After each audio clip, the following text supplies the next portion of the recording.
Good morning, good afternoon, and good evening, people on YouTube. Happy New Year! And welcome back to William in Japan.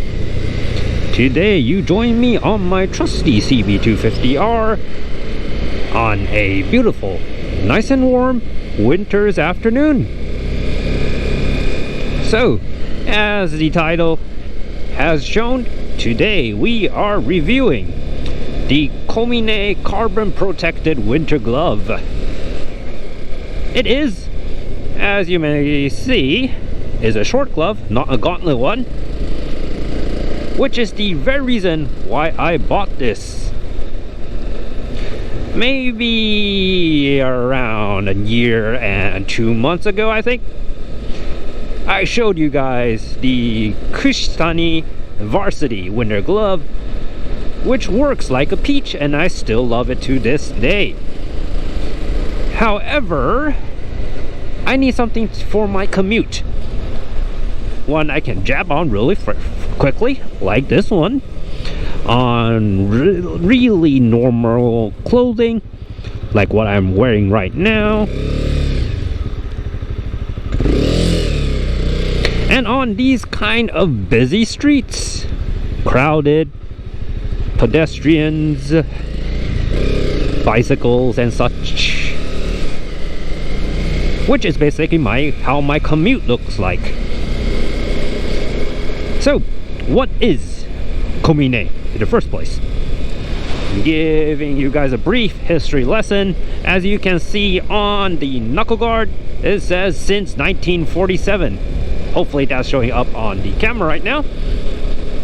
Komine as a brand started right after the war, when Japan has been utterly destroyed by bombing, economic crisis, food crisis, and people need very, very cheap and trustworthy transportation devices. Basically the same background as how Honda came to be. And Komine started distributing Honda bikes, and for 10 years they did that, and then they ended that distribution deal. They went to distribute something else, basically a bicycle with a moped, I guess. It's basically a moped. But in the end they changed their direction of business and started making motorcycle gear. And in Japan, especially for young riders, Komine is the brand you go to when you just started getting into this hobby or you just started riding. It is because they are extremely affordable. I myself had 3 Komine gloves in the past. This is my 3rd one. My 2nd winter glove, a gauntlet one, was from Komine. That was, I think, back in 2012, I think. 2012 or 2013. So way back. About 10 years ago. And then I got another mesh glove from them as well. And this one is a new winter glove for my commuting. And why I say they are affordable, because they are the lowest priced brand in Japan. At least in Japan branded gear, brands from Japan.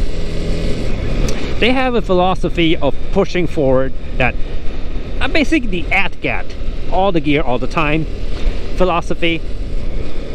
And seeing their Twitter, their commercial, online commercials, they have shown the importance of wearing protective gear in everyday riding. And frankly speaking, Komine gear, although some of them have CE certificates, most of them only meets JIS standards, so Japan Industrial Standards, I think, JIS. So from a foreigner or someone living outside of Japan, it basically does not have any marking that you might be familiar with, especially when you're looking for, let's say, CE level 1 or CE level 2. But JIS standards are very similar to CE. So when basically all the gear that hits JIS standards, they are most likely to clear CE standards as well. I can't say it's 100% because I am not an expert on this, but for at least for JIS standards, they are safe enough, at least in my opinion. I had a friend, unfortunately of course, fell off his bike, I think 4 months ago. He was in a mesh Komine jacket. Wait, so it's a mesh jacket, so that at least that should be in summer, so maybe 6 months ago. Anywho, he was in a mesh Komine jacket and a mesh Komine glove. He didn't make the turn, basically hit the rail guard, bike got stuck under the rail guard. He himself fell off beforehand, very luckily again. So no big injuries, only a few bruises. The gear held well. Of course there are tears from here and there, but since it is properly certificate JIS standard gear, it only tore through one layer, so there's still 2 or 3 layers protecting him. So again, they are safe. And why I mentioned they're affordable, because frankly speaking, I have never seen another brand as cheap as they are. Let's take this glove, which I'm wearing right now. The listing price, or the MSRP, is around $70. Well, looking at the weak yen right now, it's around $65. So anyways, around that mark. For that kind of money, you get proper carbon knuckle guards, reflectors. The white part you see right now are all reflectors, proper palm sliders, a slip resistant palm. I won't say this leather, this is definitely synthetic, but material that keeps you from slipping, and then proper workable touchscreen available fingertips. And that's only $60, $65. And that's the listing price, guys. When you buy it on Amazon, which they are available in fact, there are always Amazon sales or distributor sales. And I actually bought this at around $50. So getting out $50 with what you can get is one of the best cost performance wise bang for buck brand there is, and that's why I keep coming back to them as well. No, they are not subtle. As you can see, they love putting their brandings on everywhere, same with their jackets. But if you just want protective gear that's affordable, Komine is the brand to go. This glove unfortunately only meets JIS standards as well. It does not have CE marking, but if you are looking for CE markings, some of their products will get the certification as well. You just have to look around a bit. So what about the build quality? If you can say it's build quality, well, as a whole, it is definitely subpar to the more famous and expensive brands, like let's say Dainese, Alpine Stars. I had an Alpine Star glove as well, the Kushitani glove as well. Compared to those, this is definitely subpar.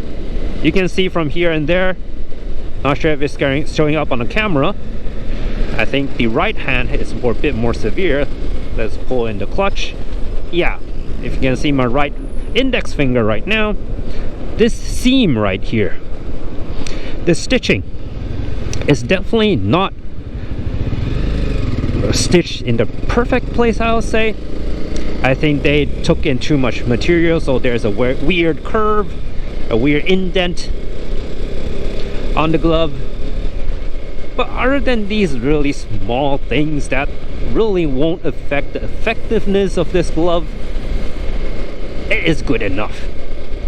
So if you want something cheap that works, this is the brand you should get.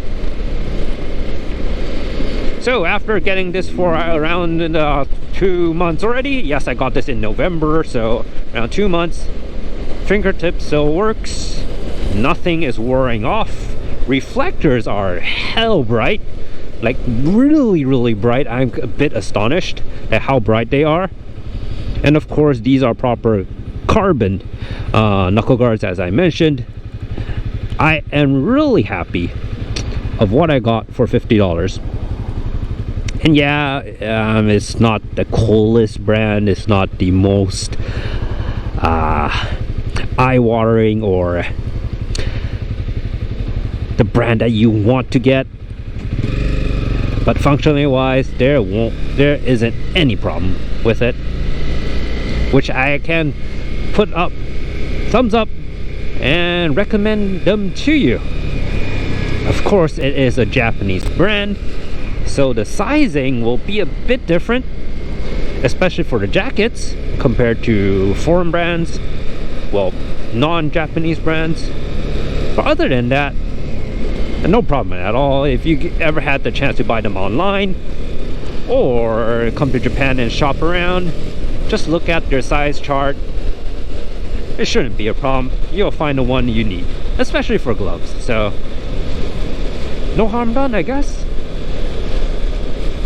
And guys, that's about all for the Komine carbon protected winter gloves. So I also want to provide a quick update on the situation of, well, basically my life rather than the channel, since due to personal, financial and physical situations, I will be changing bikes maybe within this year. Most you know, I had been hunting for a bike that can pick my wife up, that I can do groceries on, and unfortunately I have not come to obtain one yet, and I still do need that as well. But now, since I have physically moved and financial wise a bit harder burden due to my house loan, I will be in need of getting rid of, bad choice of words I guess, selling the two bikes I own right now to get one bike that I can commute, tour, grab groceries on. Still looking for the perfect bike right now, which is, frankly speaking, hard to get, because lately all brands that has a long subframe that I can pick people up with, to stick a top box on, ratchet up some panniers, it's basically a adventure bike. But for adventure bikes, I don't like the look, and those middleweight adventure bikes, I guess, that I can actually commute on, I just really don't like the engines. Maybe the only single one that I might be interested in is the V-Strom 650. But oh, is there even a V-Strom 650 anymore? I don't think so. It's a V-Strom 900. I think I'm talking out of my ass right now. I do know there's a V-Strom 1050, but what the little one, I'm not sure, is it 650 or 800. Maybe it's still the 650. Anywho, I'm not interested in adventure bikes right now.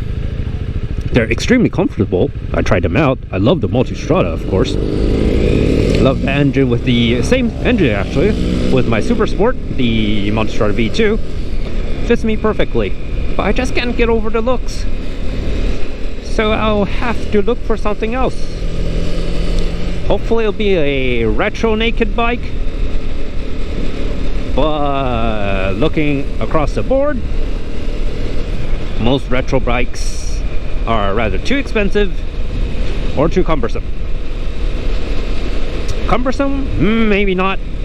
Just doesn't tick everything, I guess.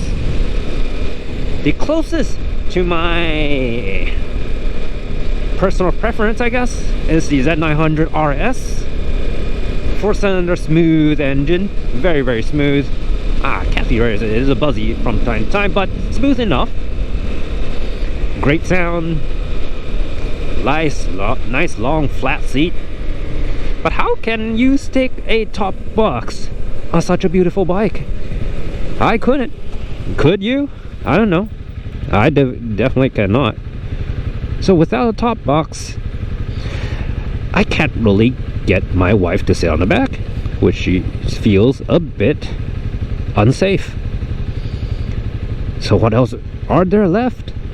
I was thinking about a CB400 SF for a very, very long time. That's why I did a review on it.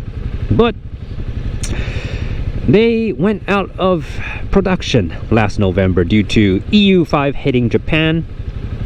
So the grandfather thing, I think the grandfather law or the grandfather, I forgot the technical term for that, but put it simple, the bikes that has been manufacturing for some time before the law was decided to be implemented, you can continue to manufacture it for a bit more longer.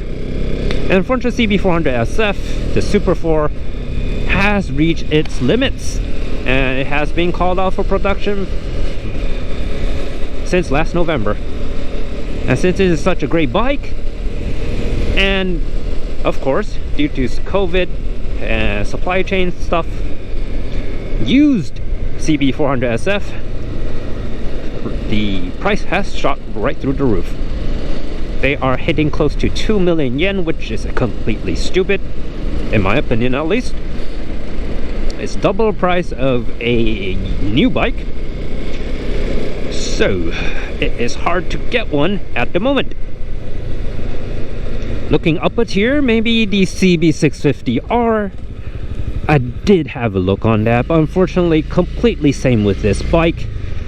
The newer Hondas, the subframe is just completely super short, and sitting on the back, the passenger, the pillion, will definitely feel extremely squashed together, and the seat is hard as well, pretty hard. I wouldn't like to sit on that for, let's say 2 or 3 hours. 1 hour max maybe, but 2 or 3, not at all. So that's definitely not a bike for picking people up and touring. So what else is left? Maybe the CB1000R. Yes, it has a short subframe as well, but it does have a bit more comfy and wider seat. But it's a bit on the heavy side, but manageable, completely still manageable. But again, that stubby and extremely clean back end, do you really want to stick a top case on that? I don't know, maybe I just have to do that sacrifice. No, pondering on that as well. The CB1000R, the biggest problem is still about the price and what you get. Yes, it has a TFT screen now, but you still don't get a 6-axis IMU. Frankly speaking, I don't need that. But at that price, come on, you should stick one up. Look at the MT-09. It's cheaper than the CB1000R, but the electronics is a complete package basically. So one more from Honda, the CB1300. Believe it or not, it is still being sold in Japan, and they just thrust out a 30th anniversary version. It's basically the CB1300 SF SP. By SP you get Öhlins, you get Brembo monoblocks, but it weighs 277 kilograms. If you ask me, do I want to commute on a bike as heavy as that, I have to say no. I am not interested. Although sticking a top box on that and getting a pillion on that won't be a problem at all, because it has a traditional cradle frame, a very long subframe as well, and comfy plush seats. Just unfortunately, because it's a double cradle, it's extremely heavy. So what's left on the list? The XSR 900, the MT-09 sibling. I just can't bring myself to like that bike. I like the looks, I like the engine, I just don't like the seat. The seat can be solved aftermarket wise, I guess, but I can't see myself sticking a top box on that as well. So yeah guys, Any opinions, any options that I should look? What I'm missing? I'm pretty looking forward to the Moto Guzzi V100 Mendello, I think that's the name. That actually looks like a bike that might suit my needs. Or should I just go completely dad mode and just get the Ninja 1000XX? By the way, which I love the bike. I have always liked the bike, just didn't have the chance to pull the trigger. Or should I just give in and get a adventure bike? How do you think? Let me know in the comments below. And that is all from me for today. I have blabbered long enough. Hope you have enjoyed the ride, enjoyed the view. This has been William. Thanks for joining me, and see you next time. Bye bye.